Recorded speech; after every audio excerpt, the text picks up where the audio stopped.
Conhecendo a palavra para sermos transformados pelo poder de Deus. E hoje lendo em Lucas capítulo 6, o versículo 12 e 13. Naqueles dias, retirou-se para o monte a fim de orar, e passou a noite orando a Deus. E quando amanheceu, chamou a si os seus discípulos e escolheu 12 dentre eles, aos quais deu também o nome de apóstolos. Estamos no segundo ano do ministério de Jesus. Este é um ano de grande popularidade. Jesus está em um monte da Galileia. Por esse tempo, Jesus escolhe para si os 12 apóstolos. Os textos se encontram em Marcos capítulo 3, o versículo 13 a 19, e Lucas capítulo 6, o versículo 12 a 16. Devemos lembrar que antes desse momento, Jesus já chamara para segui-lo 7 discípulos. Simão e André, que são irmãos, Tiago e João, também irmãos, Filipe e Natanael, esse último não se encontra na lista, e Levi ou Mateus. A esta lista, o Senhor acrescentou Bartolomeu, Tomé, Tiago, Tadeu, Simão e Judas. É interessante notar que na lista de Lucas, Tadeu é chamado por Judas. Temos então 2 Judas na lista de apóstolos, sendo um deles acrescido da observação, o que se tornou traidor.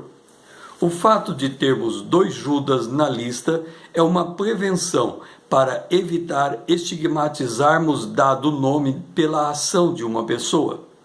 O outro fato a observar é ser esta a 4ª chamada de Simão, que de hora em diante recebe o nome de Pedro. Isso demonstra que a compreensão da chamada feita por Deus não se dá do dia para a noite. Muitas vezes é preciso um longo processo para que ela seja confirmada no coração daquele que está sendo chamado por Deus. Antes desta convocação, Mateus fez a observação que Jesus cumpria a profecia de Isaías 42, em especial a parte que chama Jesus de servo do Senhor. Está em Mateus capítulo 12, o versículo 18. E aqui destacamos a sujeição de Jesus a Deus, o Pai, pois por esse tempo ele se retirou para orar. E como Lucas frisa a expressão naqueles dias, podemos tanto entender que Jesus orou por uma noite ou por muitos dias antes de escolher os 12 apóstolos. Se o Filho de Deus, para tão importante decisão, se coloca na presença de Deus antes de executar a ação, quanto mais não devemos nós nos colocar da mesma maneira na dependência de Deus.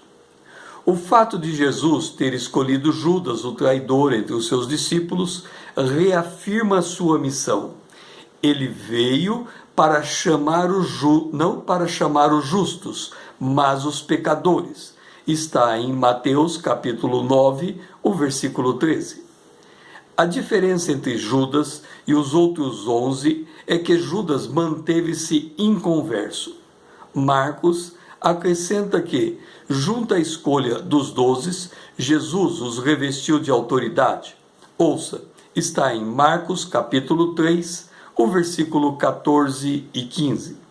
Então, designou os 12 para estarem com ele e para os enviar a pregar e a exercer a autoridade de expelir demônios. O fato do próprio Judas, o traidor, receber os mesmos dons reafirma o Salmo 68, versículo 12. Ouça, recebestes homens por dádivas, até mesmo os rebeldes, para que o Senhor habite no meio deles. Assim, cabe a cada discípulo de Jesus assegurar sua própria identidade diante de Deus, visto que tão somente os dons não qualifica. Cumpre aqui destacar o título dado aos 12 apóstolos. está em Lucas capítulo 6, o versículo 3. Por apóstolo, entenda-se, mensageiro, enviado. Mais tarde, o apóstolo Pedro afirma por qual critério os apóstolos foram escolhidos. Está em Atos capítulo 1, o versículo 21 a 22. É necessário, pois, que os homens que nos acompanharam todo o tempo que o Senhor andou entre nós, começando no batismo de João até o dia que dentre nós foi elevado às alturas, um deste se tornasse testemunha conosco de sua ressurreição. Assim, o título de apóstolo é exclusivo daquele grupo, visto que ninguém mais depois deles pôde cumprir este requisito. É importante destacar que o primeiro objetivo de ser um dos 12 apóstolos é estar com o Senhor. Está em Marcos capítulo 3, o versículo 14. O meu nome é César, usando da internet para compartilhar a palavra de Deus.